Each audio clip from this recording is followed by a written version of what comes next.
Godspeed to the city streets. We began to feel the fire. We rise like tall buildings as the chemicals they take us higher. 미국의 첫 연방 하원에 당선이 된 아주 반가운 소식이 있습니다. 한국계로서는 네 번째로 당선이 확정이 됐는데요. 데이비드 민에 관한 소식입니다. 한국에서 현재 증시와 한국 경제가 큰 폭풍을 일으키고 있는 주식시장에 관해서 요즘 내용 짚어봅니다. 트럼프 당선인에 대해서 기소를 했었던 특별검사가 자진 사임할 계획이라는 보도가 나왔습니다.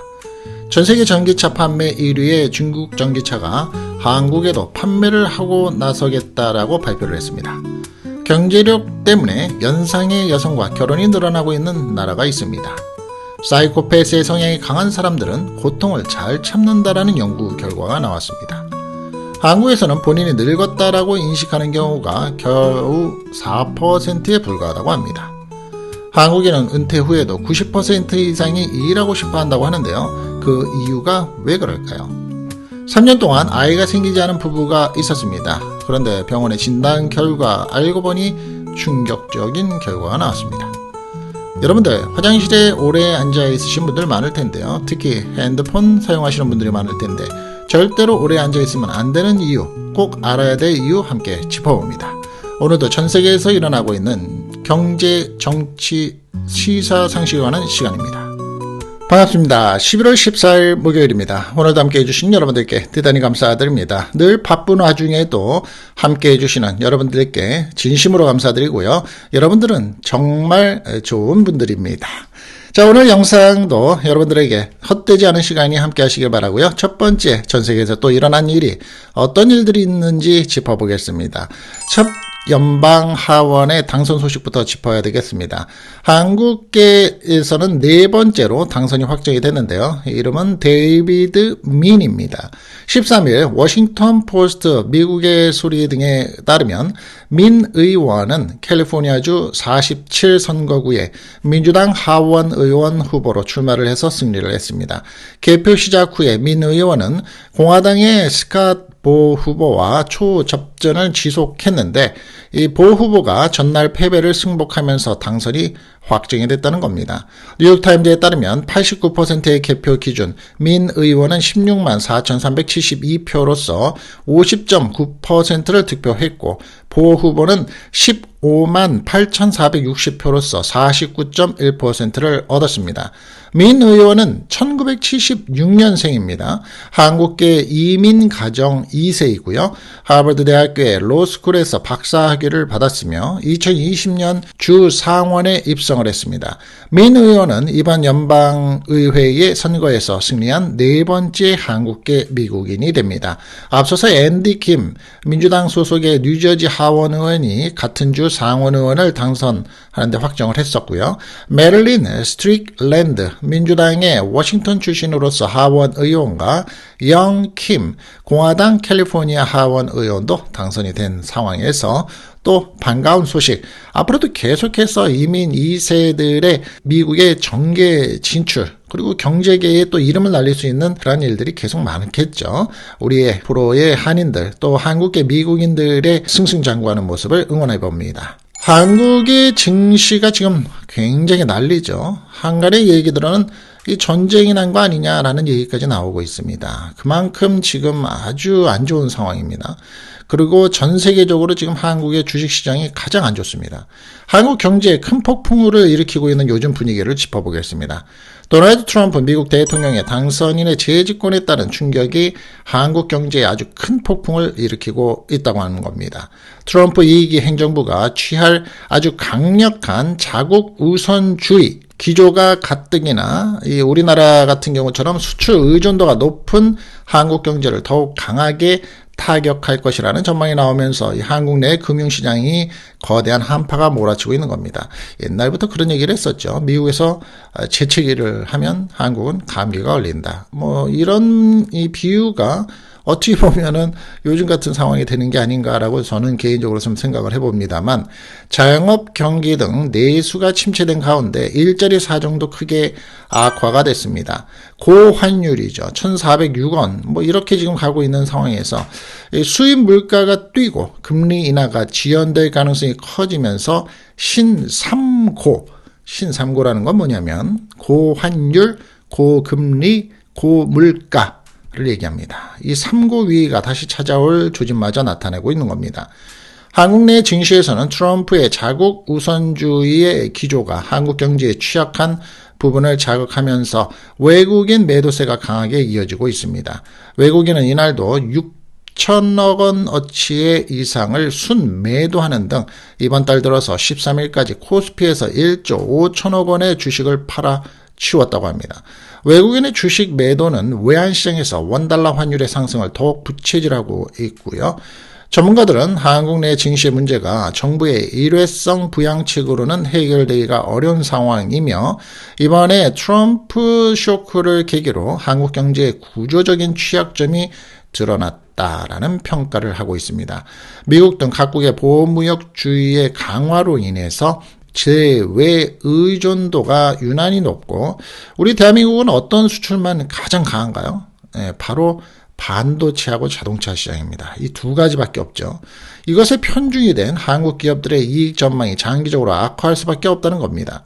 글로벌 공급망 악화나 수출 둔화에 의한 타격을 최소화하려면 내수라도 충분히 받쳐줘야지만 하는데 한국의 경우에는 내수 시장의 규모가 작죠. 그리고 현재 이 소비를 하는 심리마저도 크게 침체된 상황이라서 한국의 주식시장이 현재 정말 최악의 상황이라고 얘기하죠. 그런 상황이 벌어지고 있다는 점입니다. 트럼프를 기소했었던 특별검사가 자진 사임을 할 계획이라는 보도가 나왔습니다. 도널드 트럼프 미국의 대통령 당선인을 기소했었던 잭 스미스 특별검사가 자진 사임할 계획이라고 보도가 나왔습니다. 13일 뉴욕타임즈는 소식통을 인용해서 스미스 특검이 트럼프 취임 전 업무를 마무리하고 팀원들과 함께 사임할 계획이라며 스미스 특검의 목표는 취임 후 2초 안에 그를 해고하겠다는 트럼프의 약속을 앞지르는 것이라고 보도를 한 겁니다. 즉 내가 잘리기 전에 그만두겠다 이런 얘기라는 거죠. 스미스 특검은 트럼프 당선인을 집권 1기 시절의 기밀문서 반출 혐의, 2020년 대선 결과 전복 시도 등 혐의로 지난해 8월 기소를 했습니다. 해당 사건의 재판은 대선 경선이 한창이던 지난 3월 4일 시작할 예정이었고요. 하지만 대선 출마를 선언한 트럼프는 재판이 선거 활동에 영향을 줄 것을 우려해서 면책 특권을 내세우며 재판 지연 전략을 펼쳤습니다. 이 전략이 먹히면서 재판 일정은 대선 이후로 미뤄졌고 결국 트럼프의 승리로 판결이 유야무야 끝날 것이라는 전망이 우세했습니다.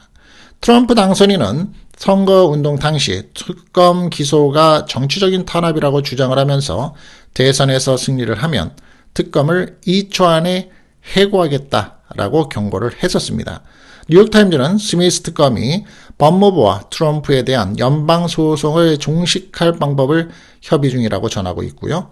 법무부는 재임 대통령의 기소 불가 정책을 준수한다는 방침으로써 당선인의 취임 전 특검 절차를 마무리하는 방안을 검토하고 있다고 합니다. 지금까지 형사 피고인이 국가 최고 직책에 선출된 적이 없으며 지난해까지는 전직 대통령도 형사 기소된 적이 없었다고 합니다. 그러니 잘리면서 불명예를 얻느니 그냥 그만두겠다라는 소리인데요. 전 세계의 정치가 같은 모양새인 모양입니다. 전 세계의 전기차 판매가 어딘지 아십니까? 1위가? 모르시죠? 테슬라라고 생각을 많이들 하실 텐데 아닙니다. 중국의 전기차 BYD입니다. 그런데 이 전기차가 한국에도 진출을 한다고 합니다. 사실 한국 시장에 진출하게 되면 상당한 분위기가 좀 뒤숭숭할 텐데요. 왜? 가격 때문입니다. 테슬라와 함께 세계 전기차 시장의 탑2를 형성하고 있는 중국의 토종 전기차 브랜드 비야디 이렇게 얘기를 하죠. BYD입니다. 그런데 내년 초 몇 살 안 남은 거죠. 3개월 정도가 채 안 남은 건데 한국 승용차 시장의 진출을 공식화했습니다. 높은 가성비란 말이 무슨 말인지 또 모르시는 분들, 이민을 가시거나 안 쓰셨던 분들은 많이 있으실 텐데요. 가격 대비 성능, 가성비. 이 가성비를 무기로 내세워서 한국 내 소비자 공략에 나서는 것입니다. 현대자동차와 기아도 올해에 캐스퍼 일렉트릭과 EV3 등의 소형 전기차를 내놓은 가운데 BYD까지 뛰어들면서 보급형 전기차 시장의 경쟁이 한층 치열해질 것으로 전망이 됩니다.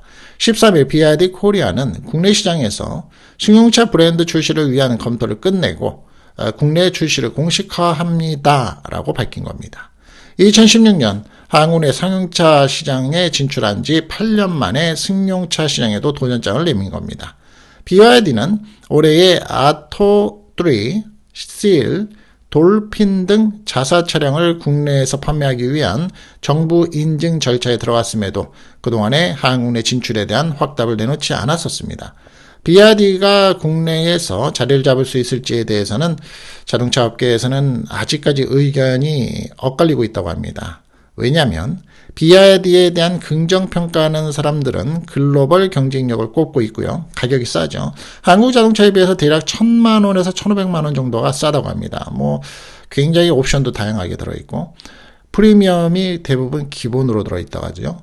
한국 내 시장 조사업체 S&E 리서치에 따르면 올해 1월부터 9월 누적 세계 전기차, 즉 플러그인 하이브리드까지 포함을 합니다. 판매 점유율에서 BYD는 22.3%를 차지하면서 2위 테슬라 11%를 아주 압도적인 차이로 제치면서 1위를 달리고 있습니다. BYD의 공세로 창사 이후에 처음으로 독일 내에 공장 폐쇄에 돌입한 폭스바겐의 점유율은 5.9%로 4위이고요. 현대자동차와 기아는 7위입니다. 3.5%. 그러한 가운데 압도적인 1위를 달리고 있는데 한국 시장에 대해서 반신반의하는 내용은 뭐냐면 가격이 굉장히 싸니까 메리트가 있다라는 부분이고요. 다른 한쪽은 Made in China라는 인식을 어떻게 깰 것이냐. 사실 Made in China 자동차에 대한 안전도에 대한 불안한 마음을 어떻게 깰 것이냐. 이런 의견이 양분으로 나눠져 있다는 겁니다. 여러분은 만약에 한국에서 사시는 우리 시청자분들 BYD가 내놓는 자동차가 디자인도 이쁩니다.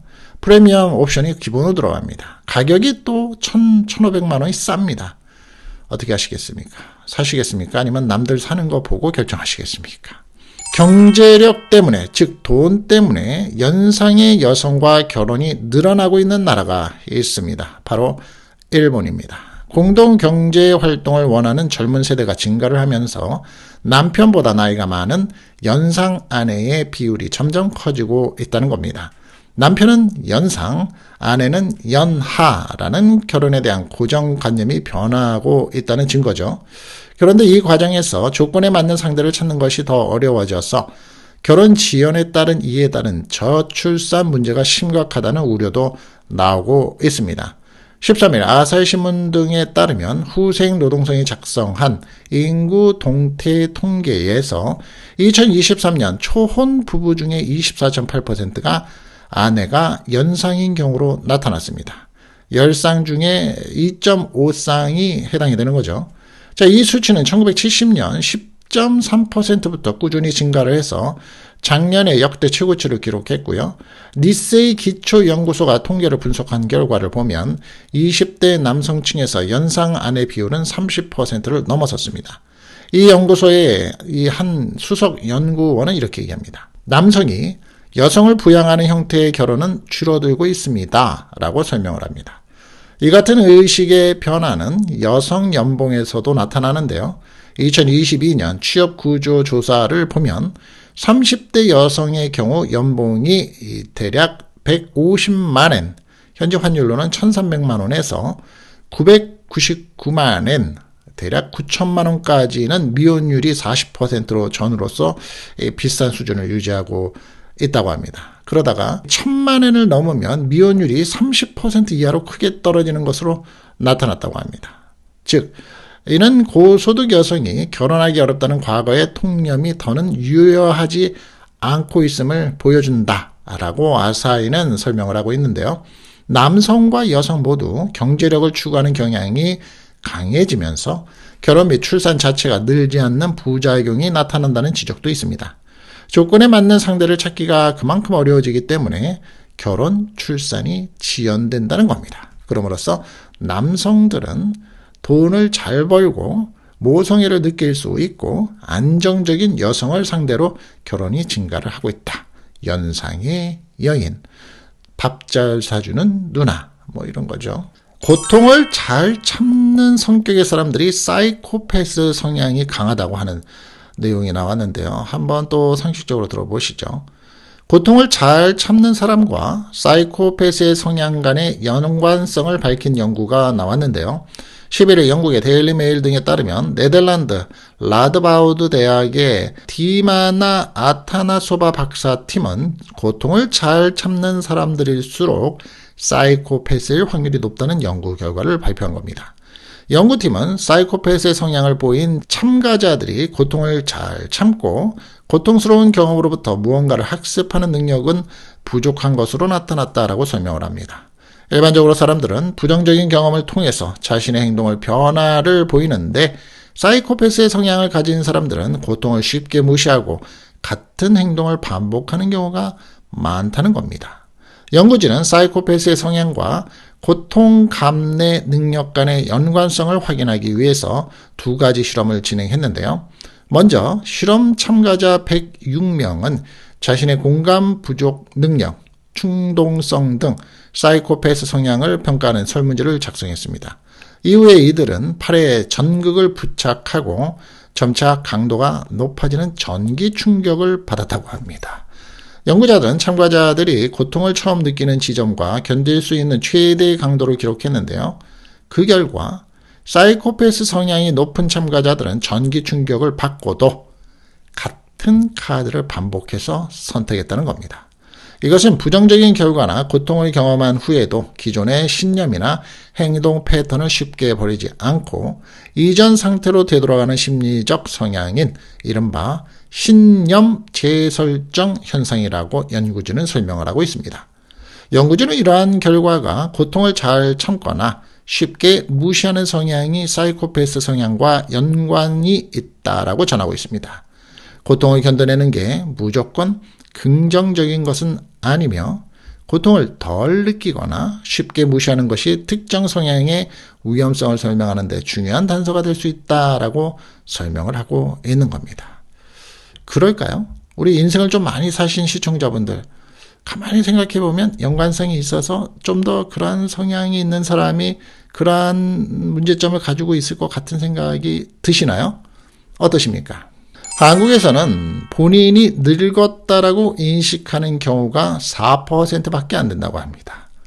무슨 내용일까요? 또 우리 시청자분들 영상을 통해서 상식이 좀 늘어나시죠. 주변 사람들 어떻게 생각하는지. 베이비붐 세대인 50대에서 60대 중에서 본인이 늙었습니까? 라고 질문에 인식하는 경우는 아니요, 나는 안 늙었습니다. 내가 무슨 늙은입니까? 96%죠. 그러니까 즉 본인이 늙었다고 생각하는 경우는 4%에 불과한 것으로 나타난 겁니다. 굉장히 낮은 수치죠. 이들은 기대 수명이 늘어난 상황에서 고령층은 73세라고부터 생각한다라는 경우가 많았다고 합니다. 즉 65세는 노인이 아니다. 73세가 이제는 노인이라는 소리를 들을 수 있는 나이다. 또 가족보다는 본인이 행복한 노후를 보내기 위해서 재테크, 디지털 문화에 적극적인 것으로 조사가 됐습니다.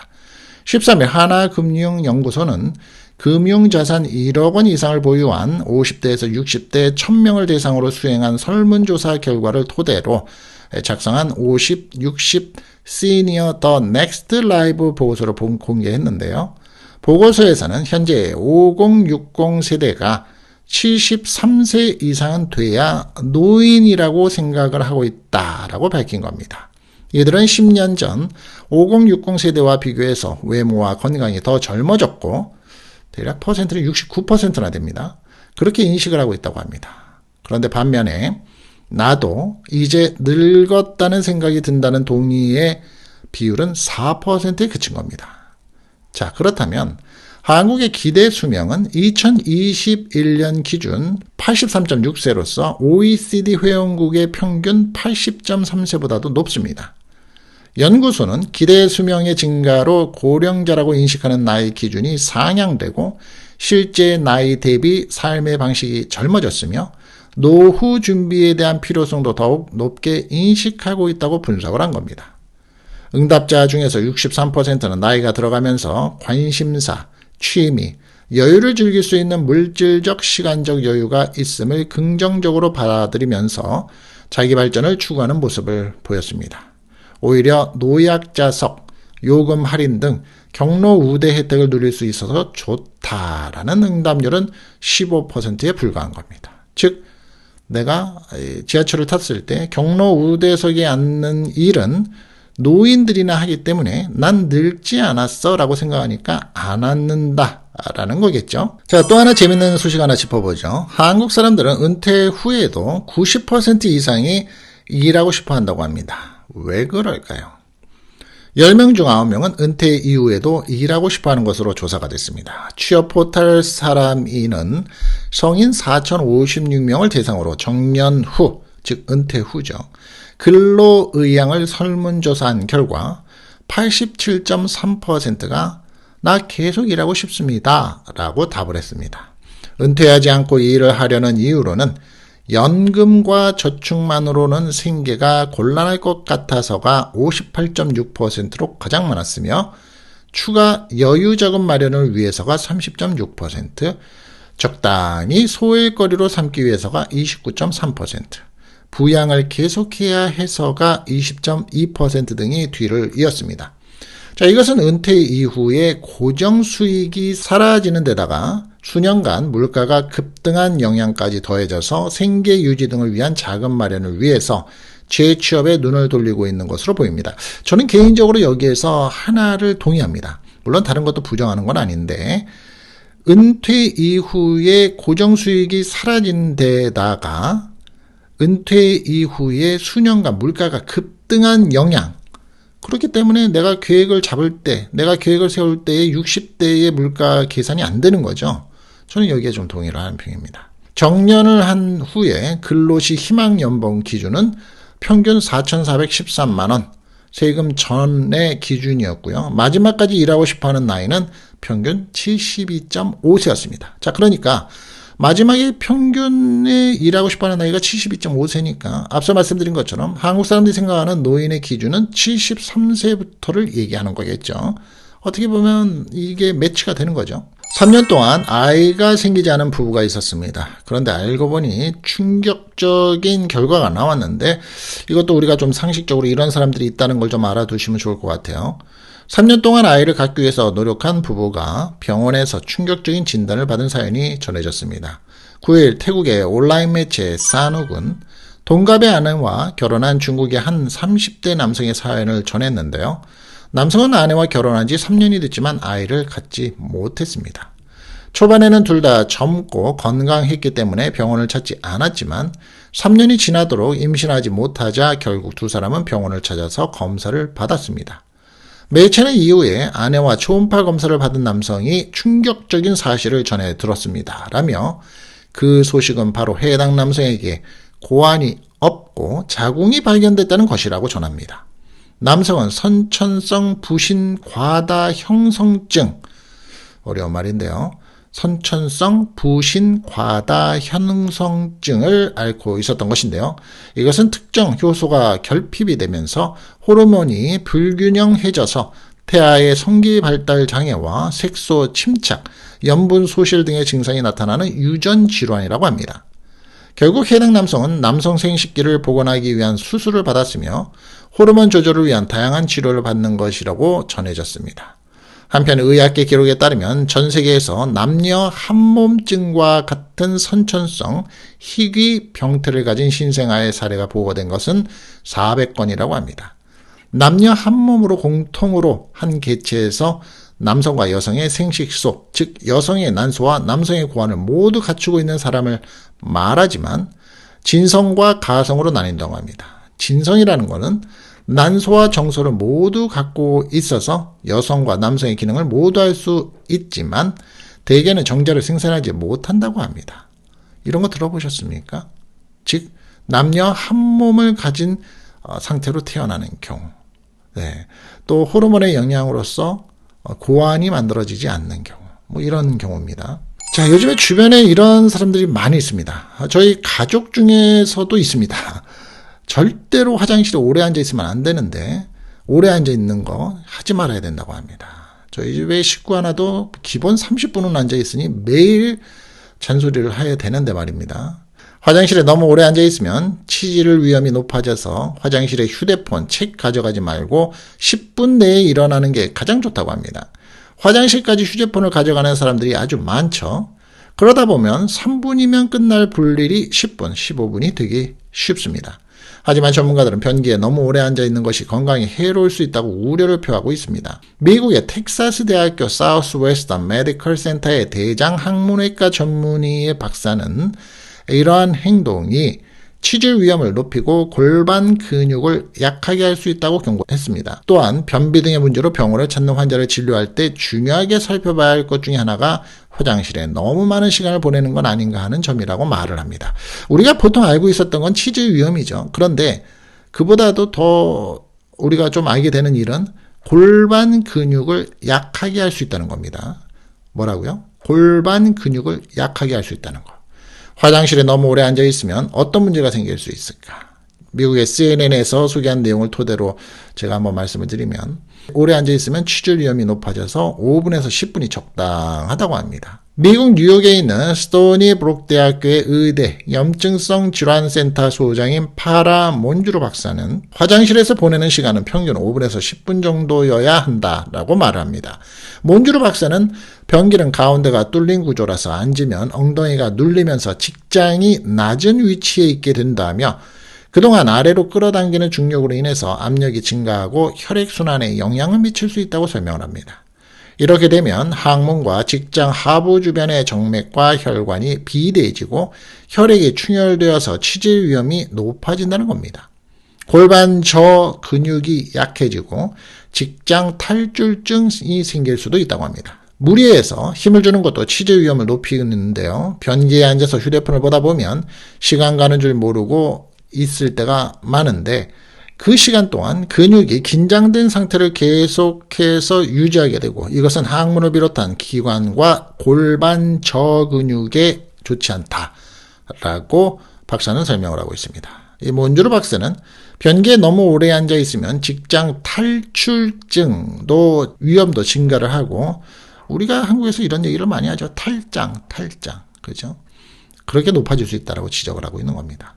직장 탈출증은 대장의 일부인 직장이 아래로 내려와서 항문을 밖으로 튀어나오게 하는 질환인데요. 생각보다 많습니다. 주변에. 그렇죠? 여러분도 아실 거예요. 그런데 그 원인에 대한 부분을 생각해 본다면 화장실에서 앉아있는 시간이 길어서 그런 경우가 많다라는 점도 알고 있었지만 아까 말씀드린 것처럼 골반에도 문제가 될 수 있다는 점도 한번 참고가 되시기 바라겠습니다. 도움 되셨습니까? 자, 오늘 영상도 끝까지 함께 해주신 여러분께 대단히 감사드리고요. 건강하신 하루, 편안하신 저녁이 되시기 바라겠습니다. 환절기 감기 조심하시고요. 다음 시간에 또 찾아뵙겠습니다. 감사합니다.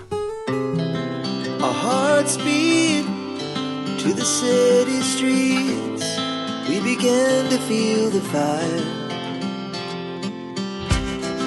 We rise like tall buildings as the chemicals, they take us higher.